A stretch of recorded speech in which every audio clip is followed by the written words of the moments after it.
तीन property discuss की है आपको। एक तो मैंने आपको पढ़ा दिया है लोअरिंग ऑफ वेपर प्रेशर के बारे में, और दूसरा मैंने आपको डिस्कस किया है एलिवेशन ऑफ बीपी के बारे में, और थर्ड मैंने डिस्कस किया आपको ऑस्मोसिस और ऑस्मोटिक प्रेशर के बारे में, है ना। अभी सॉल्यूशन का लास्ट प्रॉपर्टी आपको डिस्कस करेंगे, और जो प्रॉपर्टी नंबर 4 है वो है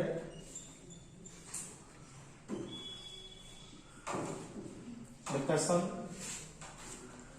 ऑफ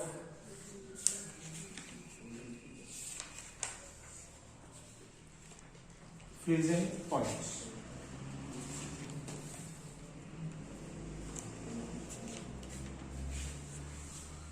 डिप्रेशन फ्रीजिंग पॉइंट को हम लोग जो हिंदी में पढ़ते हैं तो इसे हम लोग हिमांक अवनमन कहते हैं। हिमांक अवनमन हम लोग इसे कहते हैं। हिमांक अवनमन का मीन्स क्या है? हिमांक में कमी।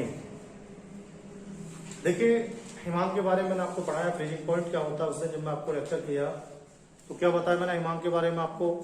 मैंने आपको बताया जैसे हमारे पास ये कोई लिक्विड है,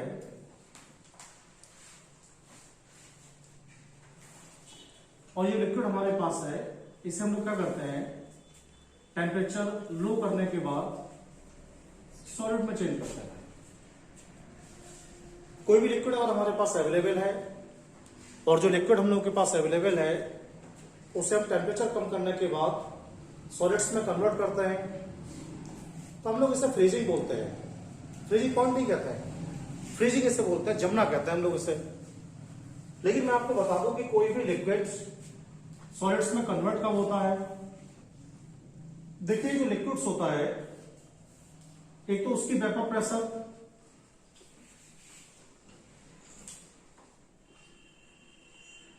और जो सॉलिड्स आपके पास होता है एक उसकी वेपर प्रेशर,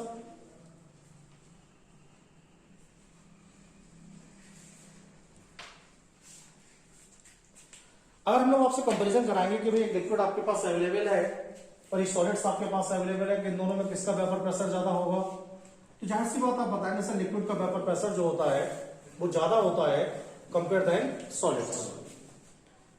तो मैंने आपको बताया कि हमें जो लिक्विड हमारे पास है इसे सॉलिड में कन्वर्ट करना है, तो आपने बताया सर टेम्परेचर कम करना पड़ेगा हम लोगों को।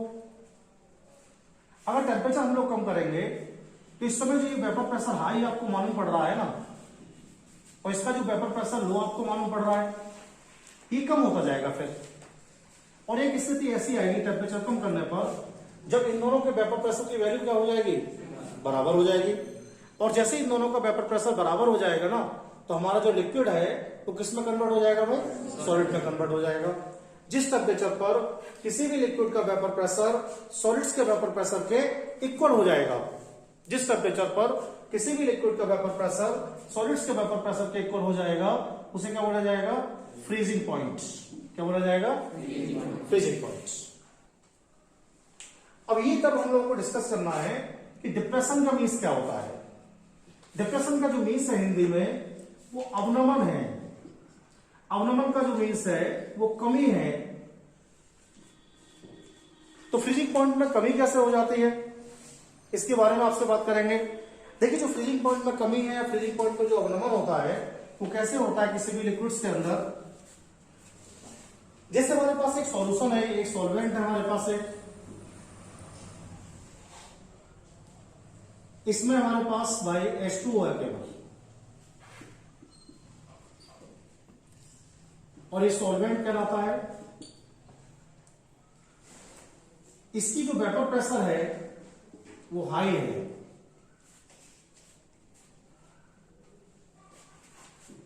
एक दूसरा पॉट मैंने आपको प्रोवाइड किया है। ये जो पॉट मैंने आपको प्रोवाइड किया है इसके अंदर क्या है भाई? इसके अंदर जो है दो चीजें हैं। एक तो इसमें H2O है प्लस C12 H22O11 चीनी का विलेन है, चीनी है। तो ये वाला जो है ना वो क्या है हमारे पास?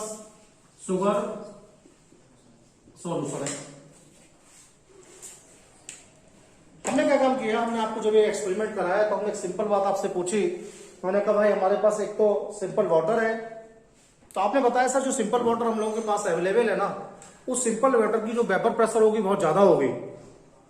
मैंने पूछा सॉल्यूशन के बारे में क्या ओपिनियन है आपका, तो आपने बताया सर जो सॉल्यूशन हम लोगों के पास अवेलेबल है उसमें तो वेपर प्रेशर कम हो गई। मैंने आपसे कहा कि चलो हम लोग काम करते हैं कि आपके पास जो वेपर प्रेशर हाई वाला सॉल्वेंट है और जो सॉल्यूशन है इन दोनों को हम लोग एक साथ क्या करते हैं, रेफ्रिजरेटर में लगा देते हैं। जैसे ही आप इन दोनों को रेफ्रिजरेटर में लगाएंगे तो कौन सा पहले जम जाएगा, शुगर सॉल्यूशन पहले जम जाएगा, H2 बाद में जमेगा। देखो भाई शुगर सॉल्यूशन पहले क्यों फ्रीज हो जाएगा, शुगर सॉल्यूशन इसलिए पहले जम जाएगा या फ्रीज हो जाएगा क्योंकि इसका जो वेपर प्रेशर है वो क्या है, लो है।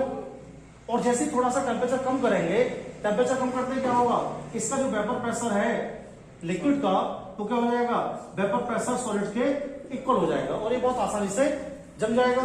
लेकिन मैंने पूछा कि भाई ये क्यों नहीं जम रहा आसानी से, आपने बताया सर इसका वेपर प्रेशर हाई है, तो मैंने आपसे कहा कि मैंने इसे 5 डिग्री सेंटीग्रेड पर ठंडा किया है। आपने कहा सर अभी सॉलिड नहीं हुआ है। मैंने कहा भाई मैंने इसे -1 डिग्री सेंटीग्रेड पर किया है, -2 पर किया है, -3 पर किया है, -4 पर किया है, -5 पर किया है, अब ये फ्रीज हो गया। और जैसे ही मैंने इसको 4 डिग्री सेंटीग्रेड पर ठंडा किया था ये तुरंत ही फ्रीज हो गया। तो किसकी फ्रीजिंग पॉइंट ज्यादा बताओ, सॉल्वेंट की फ्रीजिंग पॉइंट ज्यादा है सॉल्यूशन की, सॉल्वेंट की फ्रीजिंग पॉइंट गलत पड़ रहा है। ये जो वैल्यू है ना तो उसमें नेगेटिव आ रहा है, घटाई तो ना इसमें, तो जो ज्यादा घटेगा उसका फ्रीजिंग पॉइंट उतना ही क्या होगा, ज्यादा होगा।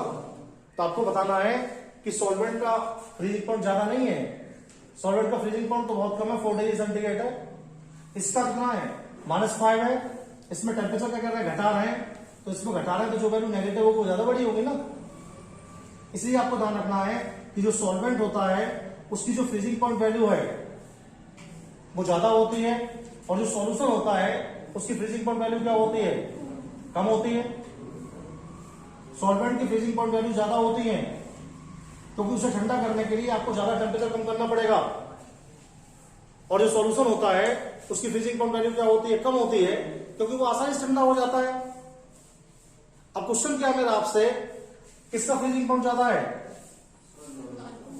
सॉल्वेंट का जो फ्रीजिंग पॉइंट है वो हाई है और जो सॉल्यूशन हम लोगों के पास अवेलेबल है उसकी फ्रीजिंग पॉइंट क्या है, लो है।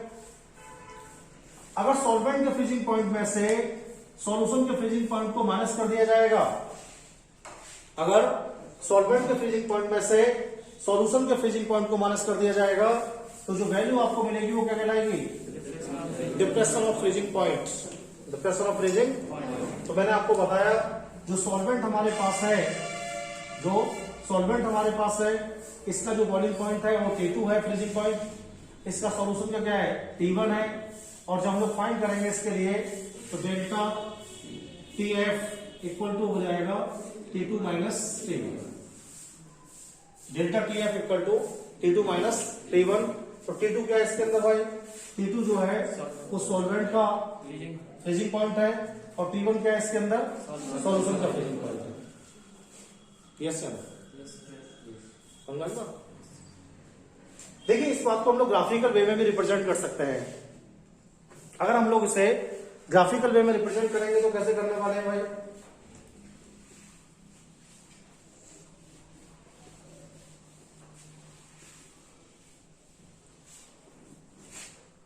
ग्राफिकल वे में हम लोग इसको ऐसा रिप्रेजेंट कर सकते हैं, एक कर्व हम लोग ड्रॉ करेंगे और एक कर्व होगा डेल्टा TF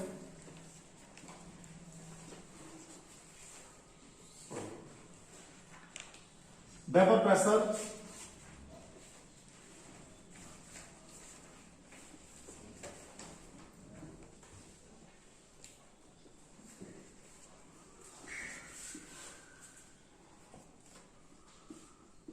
और डेल्टा TF में किसका वास्तव ज्यादा होगा, सॉल्वेंट का ज्यादा होगा ना। पहले सॉल्वेंट ऊपर लिखा जाएगा है ना, उसके बाद सॉल्यूशन।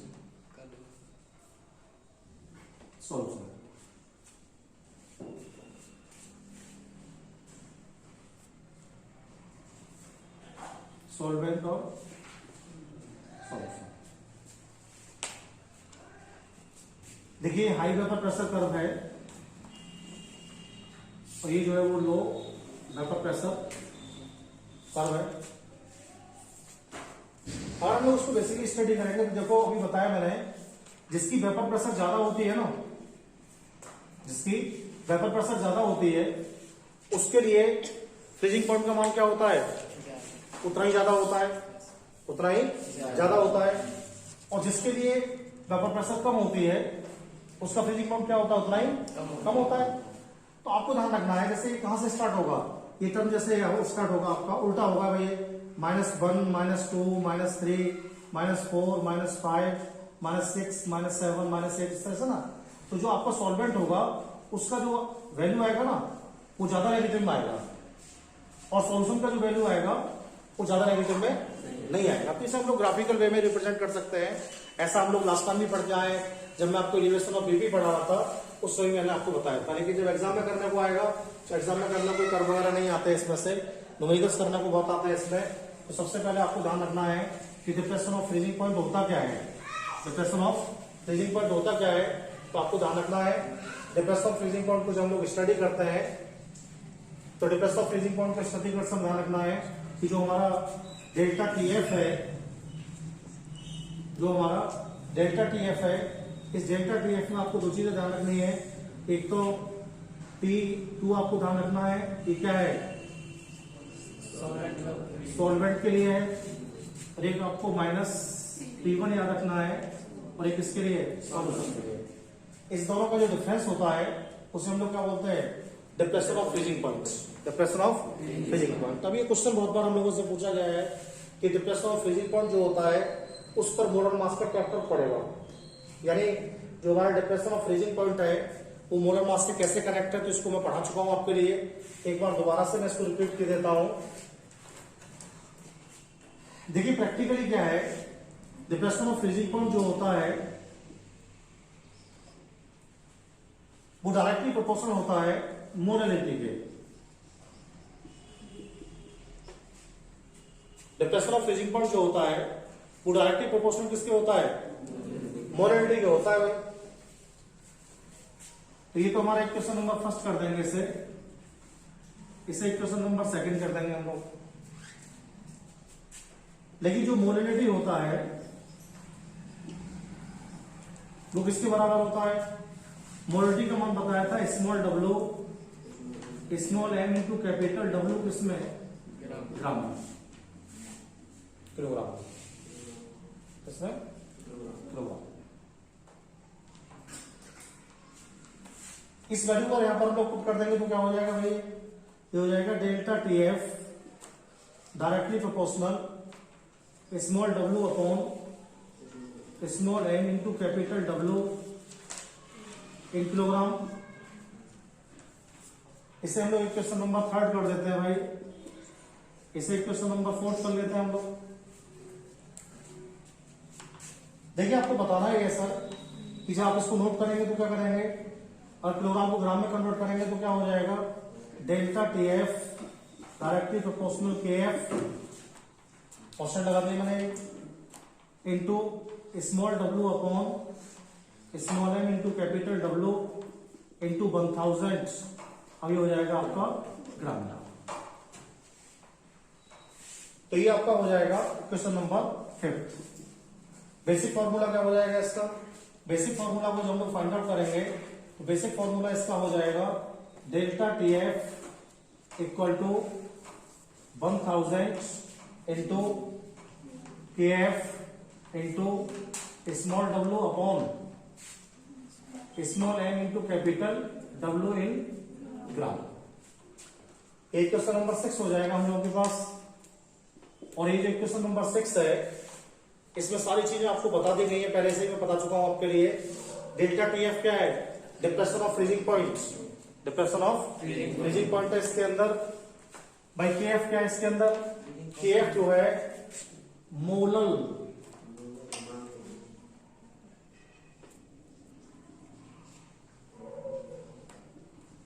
डिप्रेशन कांस्टेंट है, मोलर डिप्रेशन कांस्टेंट है, या फिर हम लोग इसे क्या बोल सकते हैं, मॉलिक्यूलर डिप्रेशन कांस्टेंट कह सकते हैं। बताया था लास्ट टाइम आपको, उसमें क्या था, मोलर एलिवेशन था ये कोथान वाले में, है ना। और स्मॉल डब्ल्यू क्या है, वेट ऑफ सॉल्यूट है, विलेय का भार है जो आप बोलेंगे। एम क्या है, विलेय का आधार है, मोलर मास है। कैपिटल डब्ल्यू क्या है, सॉल्वेंट का वेट है। अभी क्या कर सकते हैं इसमें भाई, केएफ की वैल्यू अगर हम लोग को डायरेक्टली फाइंड करनी है तो क्या करना पड़ेगा, केएफ की वैल्यू अगर हम लोग को डायरेक्टली फाइंड करनी है तो केएफ इक्वल टू क्या हो जाएगा, आरटी स्क्वायर बताया था अपॉन 1000 एल भी बताया था उस बार। अब क्या आ जाएगा, एल एफ, क्या जाएगा, तो एल एफ इक्वल टू क्या होता है, एल एफ इक्वल टू होता है latent fusion heat, latent fusion बाष्पन की गुप्त गलन ऊष्मा, गुप्त गलन ऊष्मा हम लोग इसे कहते हैं। तो कभी कभी क्या होता है, जैसे केएफ का वैल्यू नहीं दिया होता है तो हम लोग इस फॉर्मूला सीधा सीधा निकाल सकते हैं। आपको आर की वैल्यू पता होनी चाहिए, टेम्परेचर पता होना चाहिए, एलएफ की वैल्यू आपको पता होना चाहिए, ये लगा के हम लोग उसे फाइंड कर सकते हैं। तो जो सेम कॉपी करना हम लोग, इसमें कोई टेक्निकल चेंज नहीं है। तो इसे हम लोग क्या बोलते हैं, डिप्रेशन ऑफ फ्रीजिंग पॉइंट्स बोलते हैं हम लोग। इससे क्या कर सकते हैं हम लोग, डेल्टा टीएफ को हम लोग फाइंड आउट कर सकते हैं। इससे डेल्टा टीएफ को हम लोग फाइंड आउट कर सकते हैं, केएफ को हम लोग फाइंड आउट कर सकते हैं, स्मॉल डब्ल्यू को फाइंड आउट कर सकते हैं, स्मॉल एम को फाइंड आउट कर सकते हैं, और कैपिटल डब्ल्यू को फाइंड आउट कर सकते हैं। बस समझ में आ गया आपको।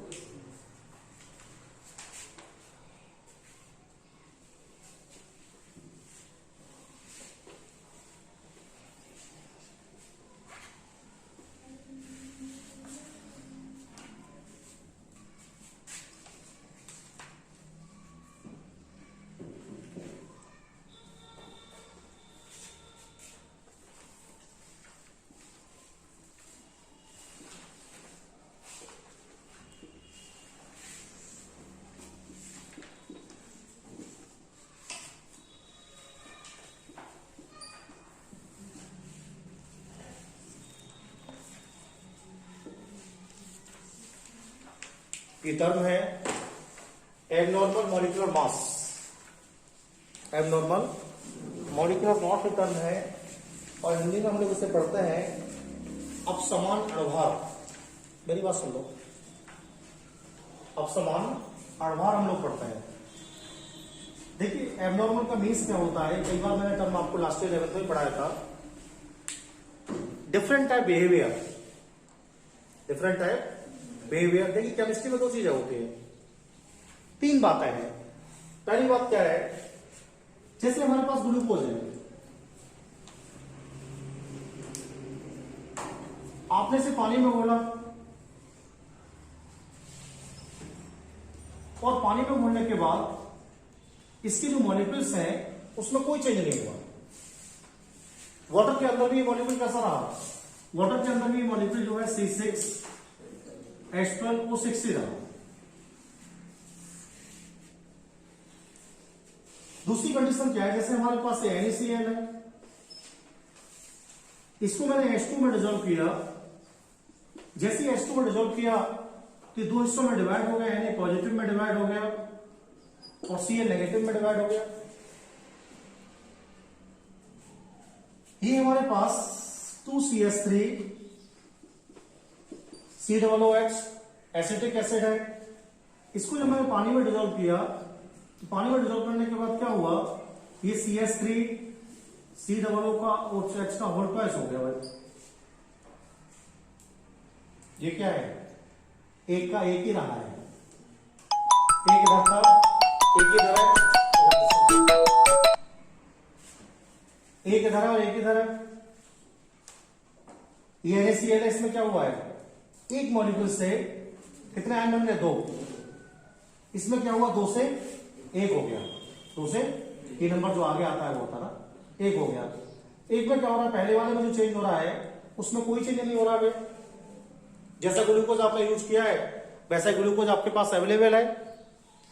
दूसरे वाले में क्या हुआ है, अगर किसी सबस्टेंस को आपने यूज किया और किसी सबस्टेंस को आपने डिजोल्व किया और सबस्टेंस को डिजोल्व करने के बाद क्या हुआ, वो आयनों में टूट गया। किसमें टूट गया? आयनों में टूट गया अंदर जाके। जैसे यहां पर क्या होता, हम लोग ले लेते BaSO4,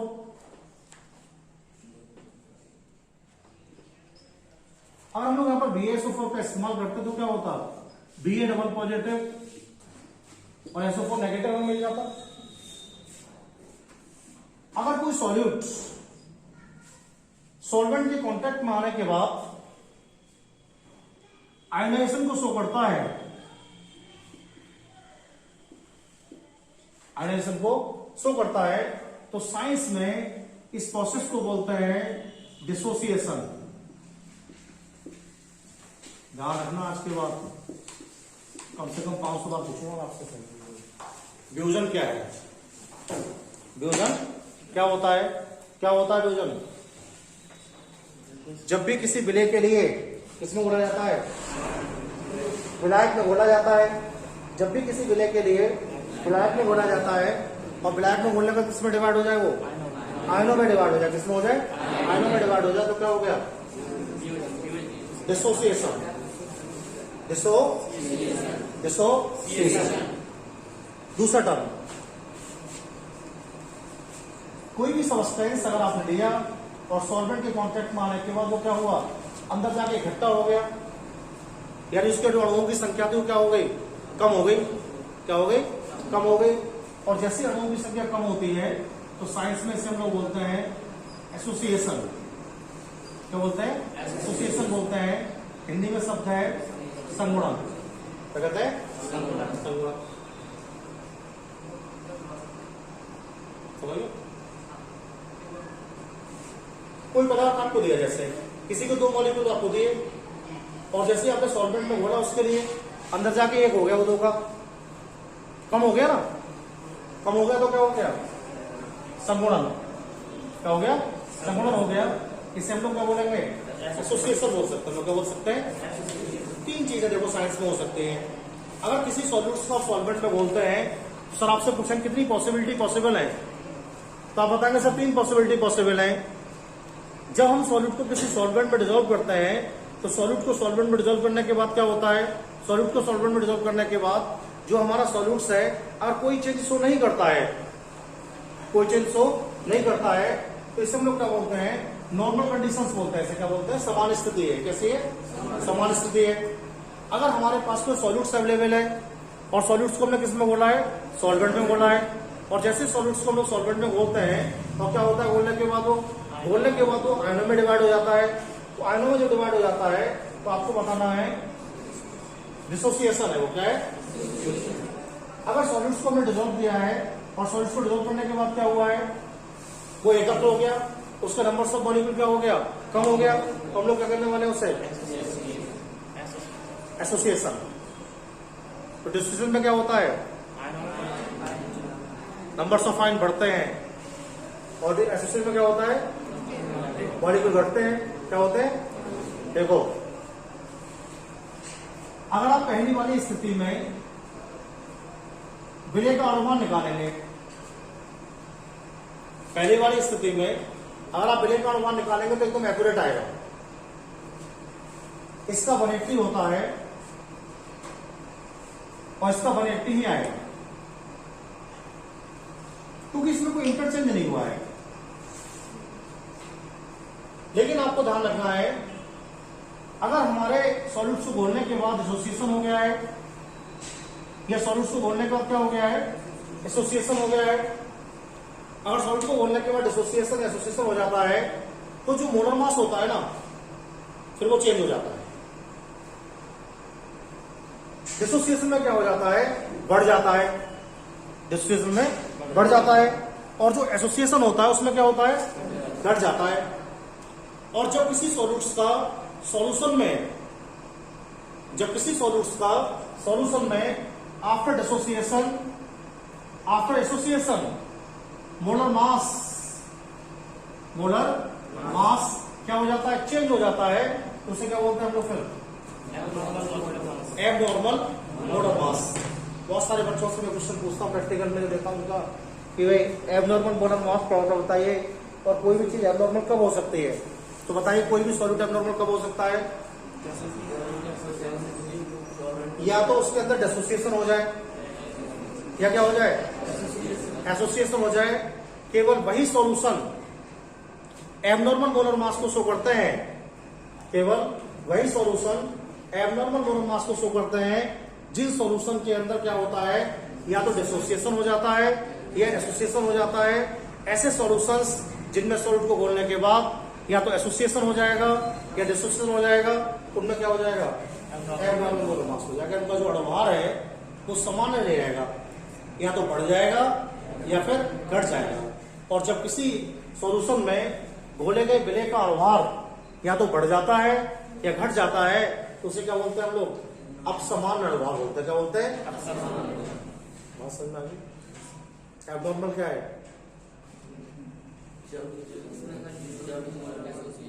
changing phenomena of molar mass in a solution after dissociation and dissociation process is called abnormal molar mass। यानी किसी भी सॉल्यूशन में ऐसी घटना जिसके दौरान क्या होता है, अणुभार या तो बढ़ जाता है या घट जाता है, किसके बाद, डिसोसिएशन के बाद या एसोसिएशन के बाद, तो उसे क्या बोलते हैं हम लोग, एबनॉर्मल मोलर मास। बताओ कौन से सॉल्यूट्स एबनॉर्मल नहीं होंगे, कौन से सॉल्यूट्स एबनॉर्मल नहीं होंगे, जो बेसिक फॉर्म में होंगे। किसमें होंगे, यानी उसको होने का कोई चीज उसके अंदर नहीं होगा। तो देखिए अभी जो क्वेश्चन पढ़ा रहा था मैं आपके लिए, वो सब पहली बार टर्म की कराई थी मैंने आपके लिए, जितना भी क्वेश्चन मैंने आपको पढ़ाया। ग्लूकोज दे रहा था मैं आपके लिए, यूरिया दे रहा था, सुक्रोज दे रहा था, लेकिन किसी भी क्वेश्चन के अंदर क्या नहीं दिया मैंने आपको, NaCl नहीं दिया था, BaCl2 भी नहीं दिया था, BaSO4, कोई भी आयनिक कंपाउंड मैंने आपको प्रोवाइड नहीं किया था। क्यों नहीं दिया, समझ गया, क्योंकि वो एबनॉर्मल हो जाता। क्या हो जाता, एबनॉर्मल। अब हमारे दिमाग में एक आइडिया आ रहा होगा कि सर इसका सॉल्यूशन क्या होगा। देखिए ऐसी प्रॉब्लम जिनमें एबनॉर्मलिटी आ जाएगी, उनको सॉल्व करने के लिए साइंटिस्ट बार्ट हाफ ने एक फैक्टर दिया है। साइंटिस्ट बार्ट हाफ ने एक फैक्टर दिया है जिसे हम लोग क्या बोलते हैं, जिसे हम लोग पढ़ते हैं वाल्ट ऑफ फैक्टर।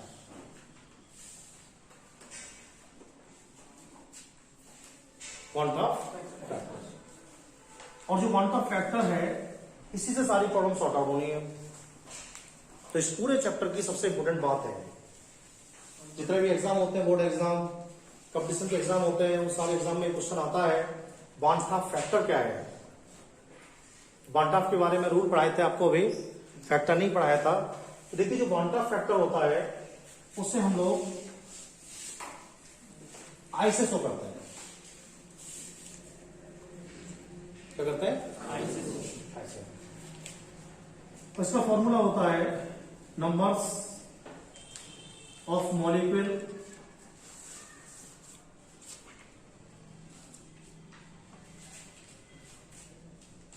और ion after dissociation and association upon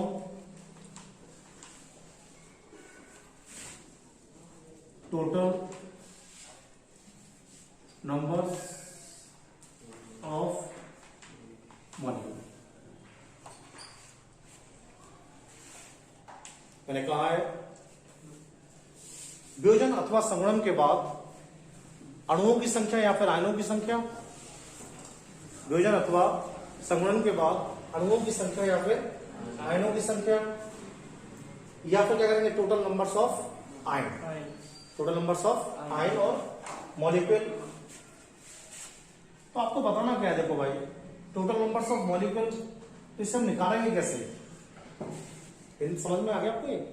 क्या लिखा है मैंने लिखा है वियोजन के बाद या संगुणन के बाद आयनों की, अणुओं की संख्या और कुल अणुओं की संख्या। कैसे पढ़ेंगे हम लोग इसके लिए, जैसे समझा आपको NaCl दे दिया भाई, कितने अणु दिए मैंने आपको इसके, एक ही तो दिया है। और जब मैंने एक मॉलिक्यूल आपको दिया है तो क्या हो गया, Na पॉजिटिव हो गया सी एल नेगेटिव कितना आयन हो गए 2। क्या हुआ विभाजन हुआ है, क्या हो जाएगा आई का वैल्यू आई इक्वल टू हो जाएगा 2/1, 2/2 आयन हो गए ना। कितना अणु थे, एक ही था टोटल नंबर से, कितना हो गया आई का मान 2 हो गया। समझ गया।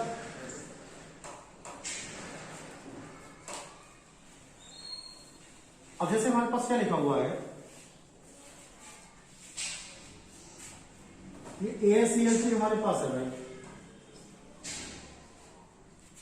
और इसको हम लोग क्या किए हैं Al ट्रिपल पॉजिटिव में डिवाइड किए हैं और 3Cl नेगेटिव में। तो इसके लिए अगर आपसे क्वांटम फैक्टर पूछा जाए कितना मान हो जाएगा, कितना हो जाएगा 4 हो जाएगा। तो हो जाएगा आई इक्वल टू 4, एक तो आई नहीं हो गया और 3 ही हो गए, तीनों कितने होते हैं 5, 4 होते 4 और एक मॉलिक्यूल तो ये एक हो गया, कितना हो गया 4 हो गया। समझ में आ गया। लेकिन काम इतना आसान नहीं है इतना आप लोगों को लग रहा है, बहुत टेक्निकल बात आपको पढ़ाऊंगा इसमें मैं। अब देखिए किसी भी केमिकल प्रोसेस में क्वांटम फैक्टर कैसे निकालते हैं हम लोग, ये क्या हो गया, ये तो बहुत सिंपल बात हो गई। ऐसा एग्जाम में नहीं आएगा, उसमें क्या लिखा होगा मालूम है, ये तो 100% हो रहा है, उसमें लिखा होगा 75% डोइट होता है, 60% डोइट होता है। तो 100 वाले को तो आप ऐसे करते हैं कि तो छाप देंगे देख के कि 4 आए ना, एक पहले से लिया है 4/1, 3/1, नीचे एक ही आएगा इसमें, तो 100 वाले में कोई 100% डोइट हो रहा है। 100% से मेरा मीन्स क्या है, 100% से मेरे जितना आपने NaCl लिया है वो सारे का सारा NaCl क्या हो गया है, डिवाइड हो गया है। लेकिन पेपर में ऐसा नहीं आएगा, पेपर में क्या लिखा आएगा, उसमें लिखा होगा 20% एसोसिएट होता है। अभी 20% का कितना बड़ा कितना बनेगा है हमें तो पता नहीं, तो फिर हम लोग उसे कैसे सॉल्व करेंगे, ये समझिए आप लोग।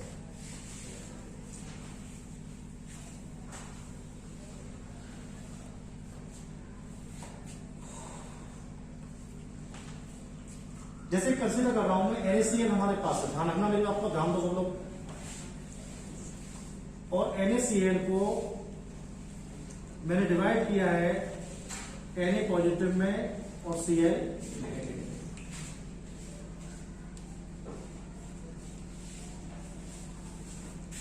अभी क्या करेंगे, इसका एक मॉलिक्यूल हमारे पास है, कोई चेंज नहीं हुआ है। ये क्या है, ये इसका प्री स्टेट है,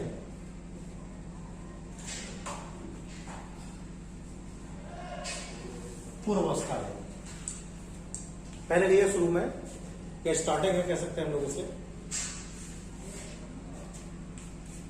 उसके बाद क्या हुआ है,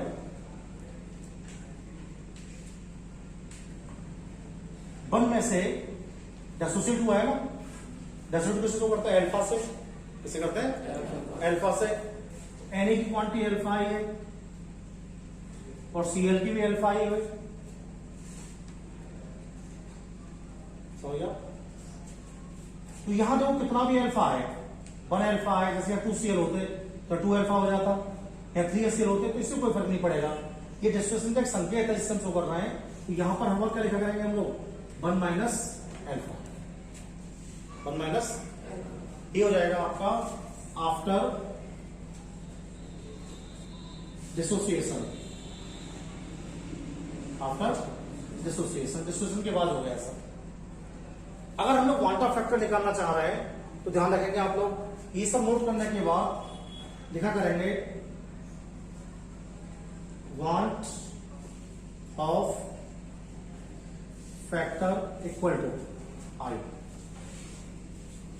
इक्वल टू, इन सबको जोड़ लिया करेंगे हम लोग, ऐड कर लेंगे। कैसे, 1 minus alpha plus alpha plus alpha, एक अल्फा से अल्फा कैंसिल हो जाएगा, क्या बचेगा आपके पास 1 प्लस अल्फा। ध्यान रखेंगे आज के बाद, आप क्या ध्यान रखेंगे आज के बाद, जिनमें एक पॉजिटिव और एक नेगेटिव आयन बनेगा उनका क्वांटम फैक्टर ऑलवेज, अब आपको इतना बड़ा नहीं करना है इसके लिए, बस ये वाली बात ध्यान रखेंगे, उनके लिए आई की वैल्यू फाइंड करने के लिए आपको 1 प्लस अल्फा लगाना है, 1 प्लस अल्फा। अब सर ने क्या बोला आपके लिए, सर ने बोला कि भाई 70% एसोसिएट हो रहा है, तो 70% का मीन्स क्या हो गया, 1 का 70% कितना हो गया, 1 का 70% 0.7 हो गया, नहीं हो गया, कितना हो गया, सन ने बोला 60% एसोसिएट हो रहा है, कितना हो गया, 0.6 हो गया। क्या करेंगे, अगर सन ने बोला 60% हो रहा है, क्या हो जाएगा, आई इक्वल टू हो जाएगा 1 प्लस 0.6, कितना हो जाएगा, 1.6 हो जाएगा। आई क्या समझ गया भाई। अब जैसे मैंने आपको बोला कि KCl 90% एसोसिएट होता है, KCl 90% एसोसिएट होता है, इसके लिए क्वांटम फैक्टर कितना होगा, तो ये आपको करना नहीं है सॉल्व, ये आपको ओनली याद करना है। आपको पता है कि 1 प्लस अल्फा फॉर्मूला होता है, क्या हो जाएगा, 1 प्लस 6 हो जाएगा, 1.9 हो जाएगा, कितना हो जाएगा। ऐसे हम लोग क्या कर सकते हैं, और जो कंपाउंड्स उनको भी निकाल सकते हैं। कैसे निकाल सकते हैं, देखो भाई हम लोग सपोज कीजिएगा, मैंने आपको क्या दिया है, यहां पर मैंने एक इक्वेशन दिया CaCl2 कैल्शियम क्लोराइड। अगर हम लोग इसको एसोसिएट करते हैं तो क्या हो जाएगा, Ca डबल पॉजिटिव हो जाएगा और 2Cl नेगेटिव हो जाएगा, 2Cl नेगेटिव हो जाएगा। इसकी 1 क्वांटिटी लेनी है आपको, 0 चेंज करना है, कोई परिवर्तन नहीं होगा शुरू में, लेकिन क्या होगा बाद में, एक एसोसिएट होगा, क्या होगा, एसोसिएट होगा। इसका तो एक ही आएगा तो अल्फा लिख देंगे इसके लिए, इसके 2 आएंगे तो क्या हो जाएगा, 2 अल्फा हो जाएगा, क्या हो जाएगा, 2 अल्फा हो जाएगा। यहाँ क्या हो जाएगा आपका 1 माइनस अल्फा, कोई फर्क नहीं पड़ेगा, 2 3 से 1 माइनस अल्फा इतना है। क्या कर लेंगे सबको बाद में ऐड कर लेंगे, हम लोग ऐड कर लेंगे तो क्या हो जाएगा, 1 माइनस अल्फा प्लस 2 अल्फा, क्या हो जाएगा 1 प्लस 2 अल्फा। ध्यान रखना आज के बाद भाई, गड़बड़ नहीं होना चाहिए। अगर कोई ऐसा कंपाउंड लिखा जाता है पेपर में, ऐसा CaCl2 MgCl2 ZnCl2 कुछ भी लिखा आ जाए ऐसा, इसके लिए क्वांटम फैक्टर का वैल्यू कितना आता है, सिर्फ 1 प्लस 2 अल्फा, 1 प्लस 2 अल्फा आता है इसके लिए, समझ गए। सीधी बात बताऊं आपको, देखो ऐसे निकालते हैं क्वांटम फैक्टर हम लोग।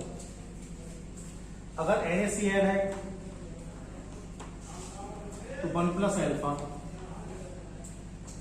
अगर CaCl2 है तो 1 प्लस 2 अल्फा, अगर आपका AlCl3 है तो बताओ क्या हो जाएगा फिर, वेरी गुड, 1 प्लस, समझ गया।